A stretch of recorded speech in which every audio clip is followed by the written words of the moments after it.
Welcome to our YouTube channel Super Study with SP. Today we are talking about quantum numbers. Then let's start.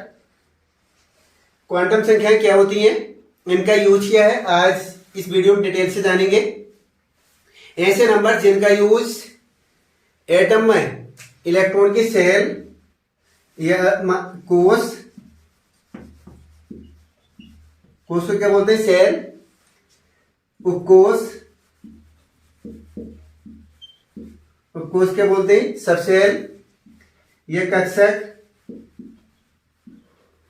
कक्षक को क्या बोलते हैं, orbit, orbital क्या बोलते हैं, ऑर्बिटल, ऑर्बिट किसको बोलते हैं, कोष को, इसको ऑर्बिटल, या फिर ऊर्जा, एनर्जी, या फिर चक्रण, या फिर चक्रण को ज्ञात करने के लिए किया जाता है। जो क्वांटम नंबर्स होते हैं, क्वांटम नंबर्स का यूज इलेक्ट्रॉन की कोष, उपकोष, कक्षक, ऊर्जा, चक्रण, या फिर आकार, या फिर अभिविन्यास, अभिविन्यास मीन्स रोटेशन, ओरिएंटेशन, अभिविन्यास क्या है, ओरिएंटेशन को ज्ञात करने के लिए किया जाता है। आकार यानी आकृति या शेप। अब एक के बारे में डिटेल से जानते हैं। ये क्वांटम नंबर जैसे अभी आप देख पा रहे हैं 4 टाइप्स के होते हैं। कितने टाइप्स के होते हैं, 4।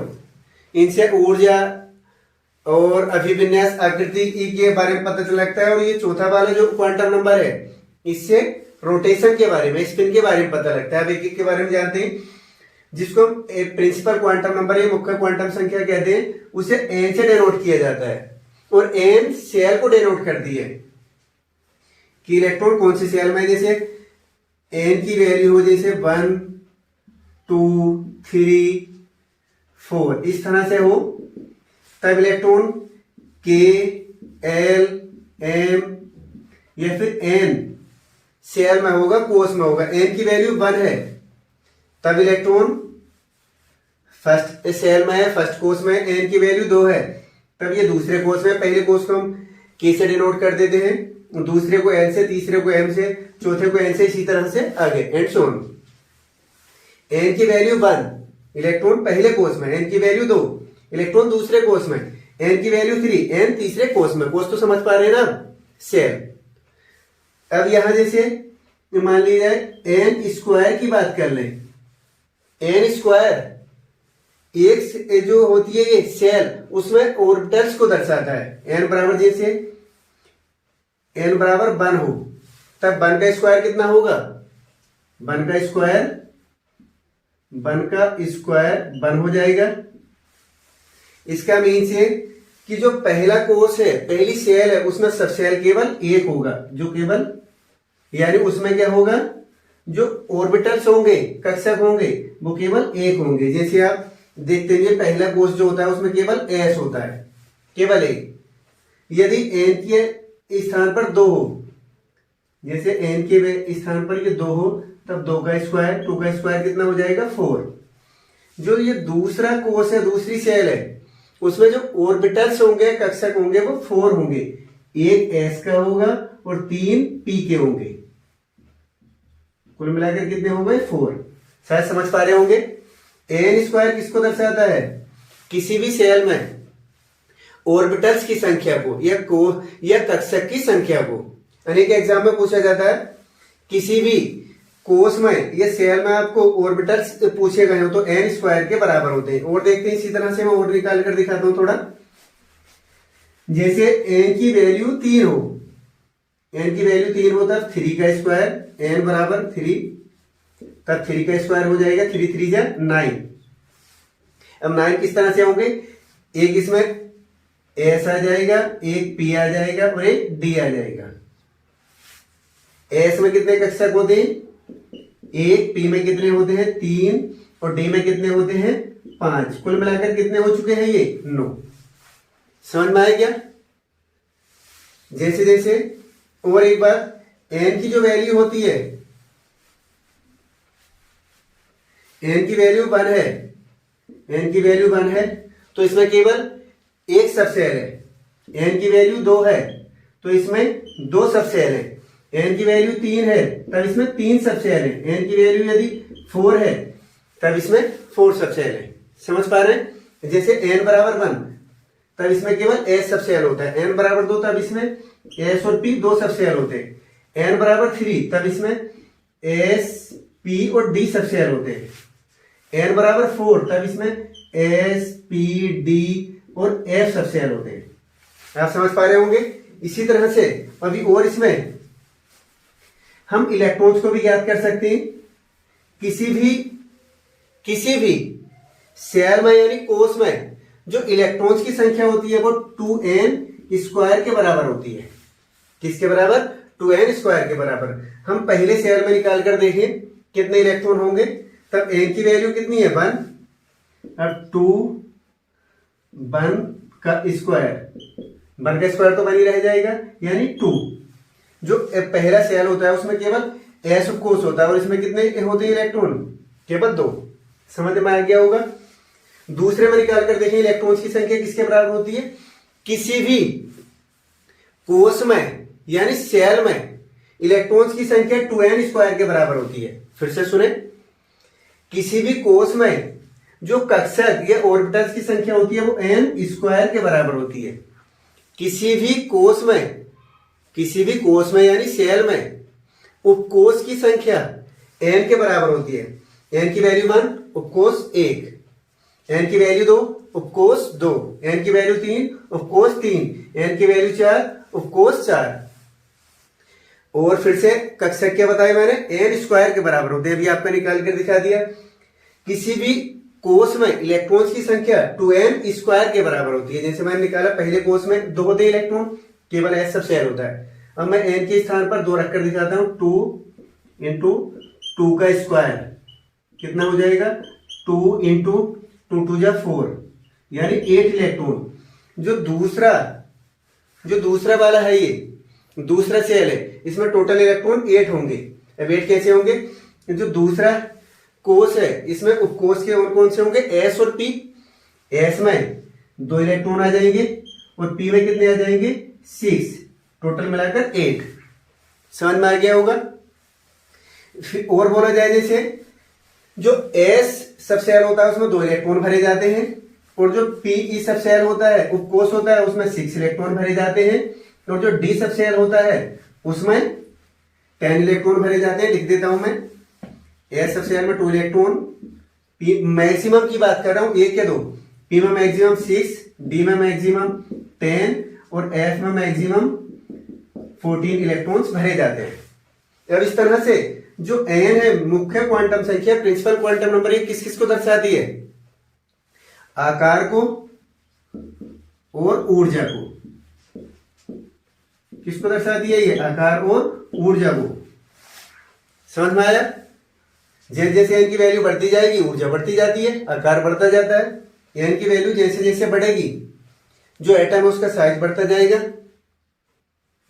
ऊर्जा न्यूक्लियस है, आउटर सेल की जो आउटर सेल है उसके इलेक्ट्रॉन है उसकी ऊर्जा बढ़ती जाएगी। अब हम बात कर रहे हैं दिगंशी क्वांटम संख्या, एजीमुथल क्वांटम नंबर, जिसको हम L से डिनोट करते हैं। जो L है ये सबसेल को डिनोट करती है। जैसे अभी मुख्य क्वांटम संख्या प्रिंसिपल क्वांटम नंबर जो थी ये किसको डिनोट कर रही थी? कोष को यानी सेल को। सीधा सीधा n बराबर 1 2 3 4 5 है तब ये पहला कोष, दूसरा, तीसरा, चौथा। अब हम बात कर रहे हैं L को लेकर। L किसको डिनोट करती है? L सबसेल को डिनोट करती है। जैसे L की वैल्यू यानी L की value S subshell, P subshell, D subshell या फिर S सबसेल के लिए लिख देता हूं मैं क्रमशः कितनी होती है? S के लिए तो होती है 0, P के लिए होती है 1, D के लिए होती है 2 और F के लिए होती है 3। बहुत इंपॉर्टेंट है ये। जो इंट्रेंस होते हैं उसमें 100% इनसे क्वेश्चन पूछा ही जाता है क्वांटम नंबर से। जो L है, L क्वांटम नंबर है। L की S सबसेल के लिए 0 होती है वैल्यू, P सबसेल के लिए 1 होती है, D सबसेल के लिए, सबसेल मींस उपकोष, D सबसेल के लिए 2 होती है और S सबसेल के लिए 3 होती है। L की वैल्यू, जो L की वैल्यू होती है वो N के लिए जीरो से लेकर n-1 तक होती है। एल की वैल्यू n के लिए जीरो से लेकर n-1 तक होती है। किस तरह से, जैसे एल की वैल्यू यहां निकाले जैसे एस के लिए करके, तब केवल जीरो हो जाएगी। आपकी समझ में शायद ये बात नहीं आ रही है, अभी फिर से सुने।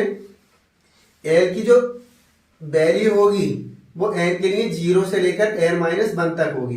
किस तरह से, अभी मैं समझाता हूं तब आपकी समझ में आ जाएगा।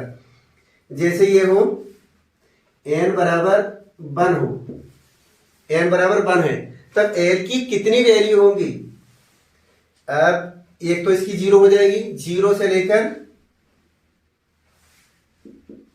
लेकर कहां तक, n-1 तक। एक तो जीरो हो जाएगी, n बराबर 1 हो तब n की वैल्यू कितनी होगी, एक तो जीरो हो जाएगी। और n-1 अब n की वैल्यू कितनी है, 1 में से 1 घटाएंगे जीरो, केवल एक वैल्यू होगी, केवल एक वैल्यू होगी। और समझे शायद n बराबर 2 हो तब l की कितनी वैल्यू होंगी, एक तो जीरो हो जाएगी, एक तो l की कितनी वैल्यू हो जाएगी, एक तो जीरो हो जाएगी। और दूसरी n-1, n की वैल्यू 2 है, 2 - 1 कितनी, 1। शायद अब आपकी समझ में आ गया होगा। एक और समझे, जैसे n बराबर 3 हो, n बराबर 3 हो तब l की कितनी वैल्यू होंगी, जीरो से लेकर n-1। तब l बराबर 0, एक तो जीरो हो जाएगी। अब जीरो से, मैंने बोला जीरो से लेकर n-1, तब एक हो जाएगी 1 और एक हो जाएगी 2। यानी जो l की वैल्यू होती है वो n के बराबर होती है। n की 1 है, l की भी 1 है, n की 2 है, l की भी 2 है, n की 3 है, तब l की भी 3 है। समझ में आया। n की जो l की वैल्यू है वो n के बराबर होती है, लेकिन कहां से कहां तक, जीरो से लेकर n-1 तक। शायद समझ में आ गया होगा। एक और लिखूं, n बराबर 4 हो तब l की भी 4 वैल्यू होंगी, 0, 1, 2, 3। समझ में आ गया ये। अब l किसको दर्शाता है, l किसको दर्शाता है, अभी मैंने बताया था, ये l सबसेल को दर्शाता है। और इसकी जो वैल्यू है जीरो से लेकर n-1 तक होती है, समझ पा रहे, और n के बराबर होती है। अब किसी भी सबसेल में जो ऑर्बिटल्स की संख्या होती है वो 2l + 1 के बराबर होती है। किसी भी सबसेल में, ध्यान से सुने, किसी भी सबसेल में जो ऑर्बिटल्स की संख्या होती है, किसी भी सबसेल में ऑर्बिटल्स की संख्या 2l + 1 के बराबर होती है। किस तरह से, जैसे यहां देखें हम, यहां l की वैल्यू s के लिए 0 होती है, यहां हम 0 लगा दें, तब 2 की 0 से मल्टीप्लाई करेंगे, 0 + 1, 0 में 1 जोड़ेंगे 1, तो s में कितने ऑर्बिटल होते हैं, केवल 1। p की बात करें, p सबसेल में कितने ऑर्बिटल होंगे, तब p के लिए l की वैल्यू 1 होती है, 2 से 1 को मल्टीप्लाई करें, 2 बन जाए 2 + 1, टोटल कितने हो गए, 3। यानी p सबसेल में जो ऑर्बिटल्स होते हैं वो कितने होते हैं, 3 होते हैं। इसी तरह से d के लिए बात करें, d के लिए l की वैल्यू कितनी हो जाएगी, 2, 2 + 4 + 1, 5 हो जाएगी। यानी d सबसेल में टोटल ऑर्बिटल कितने होते हैं, 5 होते हैं। अगर f की बात करें तब यहां l की वैल्यू d के लिए 3 हो जाएगी, 3 दूनी 6 और 1 7। यानी f सबसेल में ये ऑर्बिटल्स कुल कितने होते हैं, 7। अब आपकी समझ में आ गया होगा। किसी भी सबसेल में, किसी भी उपकोष में जो ऑर्बिटल्स की संख्या होती है वो 2l + 1 के बराबर होती है। समझ में आता है, कितनी होती है, 2l + 1 के बराबर। l की वैल्यू, जैसे मैंने बोला, l की वैल्यू n की वैल्यू के बराबर होती है, लेकिन कहां से कहां तक, 0 से लेकर n-1 तक। और ये आपको याद हो गया होगा, s सबसेल के लिए l की वैल्यू यानी एजीमुथल क्वांटम नंबर, ये डिकेंसी क्वांटम नंबर की वैल्यू 0, p सबसेल के लिए 1, d सबसेल के लिए 2 और s सबसेल के लिए 3 होती है। आपकी ये पॉइंट समझ में आ रहे होंगे, क्लियर। जैसे बोला, ये एजीमुथल क्वांटम नंबर थी, डिकेंसी क्वांटम संख्या, ये भी ये ऊर्जा और किसको, सबसेल को डिनोट करती है। हम बात कर रहे हैं जैसे मैग्नेटिक क्वांटम नंबर के बारे में, चुंबकीय क्वांटम संख्या, जिसको हम m से डिनोट करते हैं, और ये ऑर्बिटल्स को दर्शाती है। m की जो वैल्यू होती है, m की जो वैल्यू होती है -l से लेकर -l, 0 और और प्लस एल तक होती है। एम की वैल्यू एल के लिए, एम की जो वैल्यू होती है वो एल के लिए माइनस एल, 0 और प्लस एल तक होती है। ये बात अभी आपके समझ में नहीं आ रही होगी, आ जाएगी। जैसे एम की वैल्यू एस सबसे एल को लेकर बात करें, एस सबसे एल को लेकर, तो एल की वैल्यू क्या होती है, एल की वैल्यू एस सबसे एल के लिए तो केवल 0 होती है। तब एल बराबर 0, तब एम बराबर भी 0 होगा। एस के लिए बात कर रहे हैं, एस के लिए।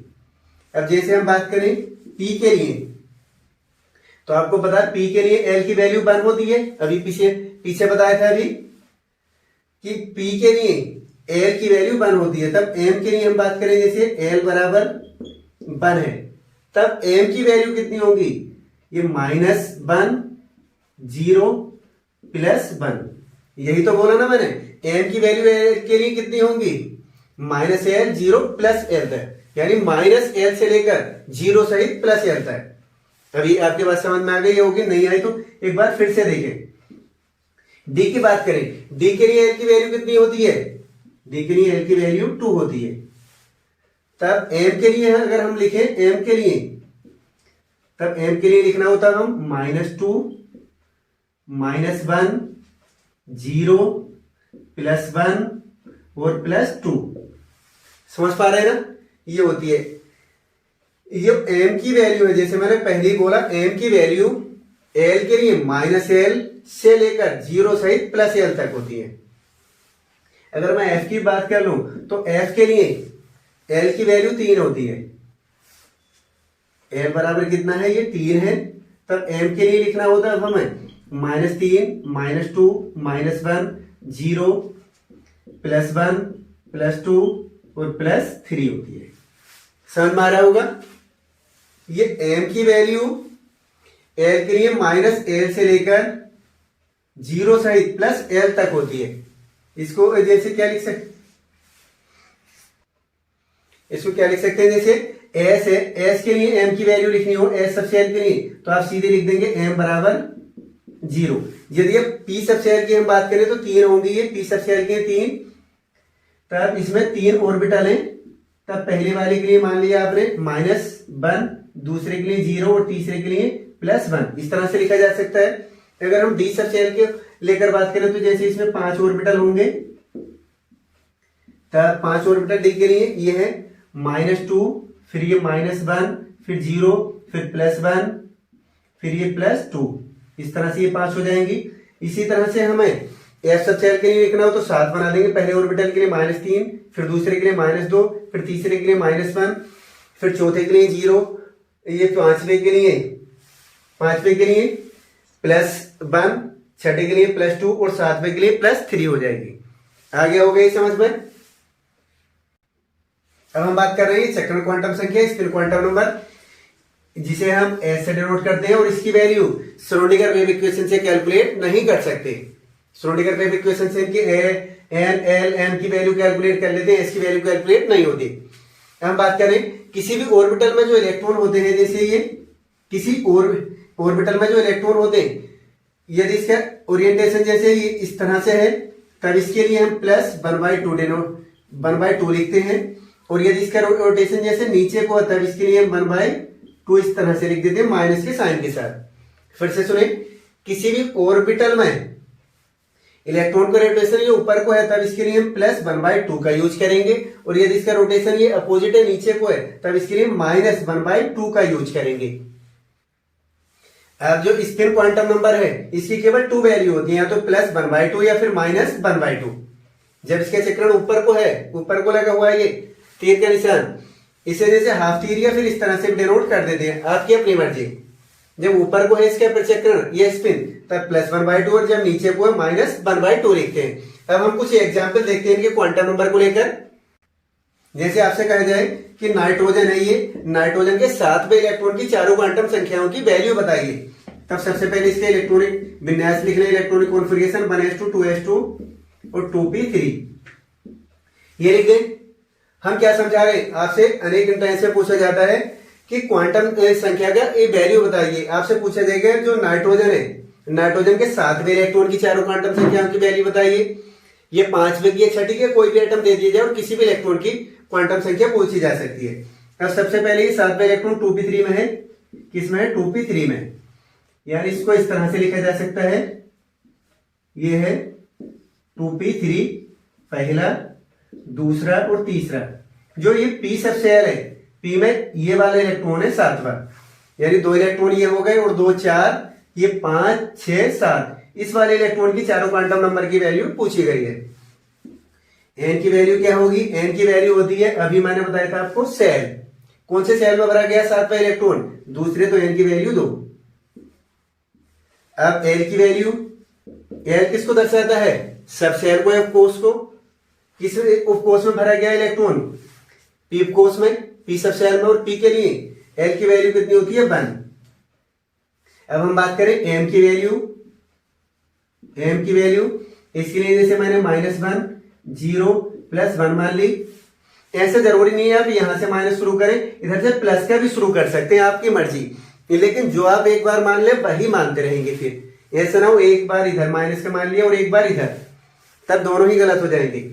इधर आपने माइनस मानना शुरू कर दिया तो इधर माइनस मानते रहे, इधर प्लस मानते रहे। यदि आप हर एक में इधर से प्लस मान रहे हैं तो इधर प्लस मानते रहे, फिर इधर माइनस मान लें, आपकी मर्जी।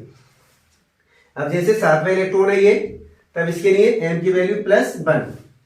अब s की वैल्यू याद करें, s की वैल्यू ऊपर को इसका स्पिन, तब +1/2। जो नाइट्रोजन का 7वां इलेक्ट्रॉन है उसकी चारों क्वांटम संख्याओं के नाम मान, ये क्वांटम नंबर जो है उनकी वैल्यू, n की प्रिंसिपल क्वांटम नंबर की वैल्यू 2 है। जो एजीमुथल क्वांटम नंबर है ये, इसकी 1 है। जो मैग्नेटिक क्वांटम नंबर है इसकी +1, और जो स्पिन क्वांटम नंबर है उसकी +2। कोई और एग्जाम्पल देखते हैं, जैसे आपसे और एग्जाम्पल देखते हैं। जैसे s की वैल्यू कितनी बोली मैंने? +1/2।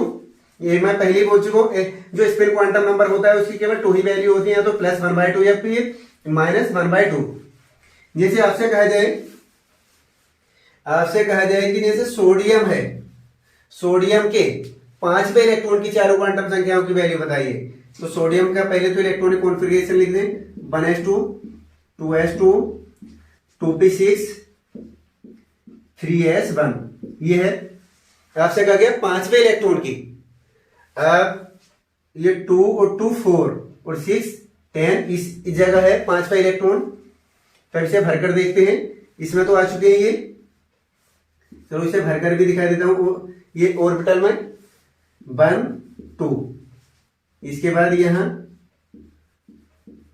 3 4, इसके बाद ये p में भर रहा हूं मैं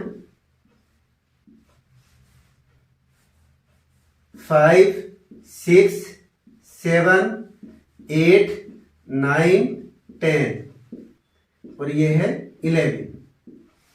अब 5वें इलेक्ट्रॉन की बात कर रहा हूं मैं। 5वें इलेक्ट्रॉन की चारों क्वांटम संख्याओं की वैल्यू सोडियम के लिए 2 और 2 4। 5वां तो ये वाला इलेक्ट्रॉन था, 5वां ये था, सुन पा रहे ना आप सभी? ये वाला था 5वां, और ये 5वां है कौन सा? 2p6 में, यानी 2p6 में ही तो है 5वां। अब n की वैल्यू, कौन सी सेल है, कौन सा कोष है? 2, n की वैल्यू 2। l की वैल्यू, सब सेल कौन सी है? p के लिए 1। m की बात करें, तब जैसे इधर ये -1 0 +1, इस वाले ऑर्बिटल में है ना इलेक्ट्रॉन, तब ये m बराबर -1। और s की वैल्यू ऊपर को है ये स्पिन, +1/2, ये हो जाएगी। ये और देखते हैं, जैसे सोडियम की बात कर लें। जैसे यहाँ 5वें इलेक्ट्रॉन की तो ये वाली क्वांटम नंबर हो गए, principal quantum number, azimuthal quantum number, magnetic quantum number और स्पिन क्वांटम नंबर की वैल्यू मैंने कैलकुलेट करके दिखा दी। कोई और पूछा जाए, जैसे आपसे कह दिया जाए कि सोडियम के 11वें इलेक्ट्रॉन की चारों क्वांटम नंबर की वैल्यू कैलकुलेट करो। अब 11वां तो ये वाला है, 11वां ये है, तब n की वैल्यू क्या है? n किसको दर्शाती है? सेल को। और सेल कौन सा है यहाँ? कोष कौन सा? 3, n की वैल्यू 3। और ये एजीमुथल क्वांटम नंबर है, ये किसको दर्शाता है? सब सेल को, कोष को। इलेक्ट्रॉन किस में है? 11वां, s में, और s के लिए n की वैल्यू 0। m की बात करें तो n की वैल्यू s सब सेल के लिए कितनी होती है? केवल 0, एक ही होती है, 0। और जो चौथी क्वांटम संख्या है, यानी स्पिन क्वांटम नंबर, उसकी वैल्यू ऊपर को इसका स्पिन तब +1/2। अभी हमने किसकी कैलकुलेट की है? सोडियम के 11वें इलेक्ट्रॉन की। अब मैं आपको ये सोडियम के छठे इलेक्ट्रॉन की चारों क्वांटम नंबर की वैल्यू कैलकुलेट करता हूं, करके दिखाता हूं। छठे की किसी भी कर सकते हैं, इंटर से पूछा जाता है छठा इलेक्ट्रॉन 2 और 2 4 और 2 6, 2 भी 6 में आएगा। प्रिंसिपल क्वांटम नंबर एन की वैल्यू ये 2 दिख रही है, एन की वैल्यू 2, एल की वैल्यू पी सबसे अलमा इलेक्ट्रॉन इसलिए 1, एम की वैल्यू क्या होगी? अब एम वो छठा इलेक्ट्रॉन है कौन से में? 1 2 3 4 5 6 7 8 9 10, फिर से 4 हो चुके हैं, 5 6, ये वाला है छठा इलेक्ट्रॉन। कभी आप इसको मान लें गलत हो जाएगा। पहले इलेक्ट्रॉन यानी अनपेयर्ड भरे जाएंगे, जहां तक पॉसिबल होता है इलेक्ट्रॉन अनपेयर्ड रहना पसंद करते हैं। मैं लास्ट वीडियो में बता चुका हूं, आप उसे देख सकते हैं। 4 5 पर छठा इलेक्ट्रॉन ये वाला है, कभी आप इसको मान लें गलत हो जाएगा। तब यहां -1 0 +1, छठा इलेक्ट्रॉन किसमें है? 0 में, m बराबर 0। अब s की वैल्यू ये तो ऊपर को है ना स्पिन, कभी इसको मान ले ये वाला छठा इलेक्ट्रॉन, तब ऊपर को है स्पिन जैसे इसका, तो s बराबर +1/2। इस तरह से आप क्वांटम नंबर की वैल्यू कैलकुलेट कर सकते हैं। यदि अभी आपके समझ में नहीं आया तो आप वीडियो को पॉज करें, फिर से देखें तब समझ में आ जाएगा। अब अगर आपको वीडियो पसंद आया हो तब आप चैनल को सब्सक्राइब करें, वीडियो को लाइक करें और वीडियो को शेयर करें।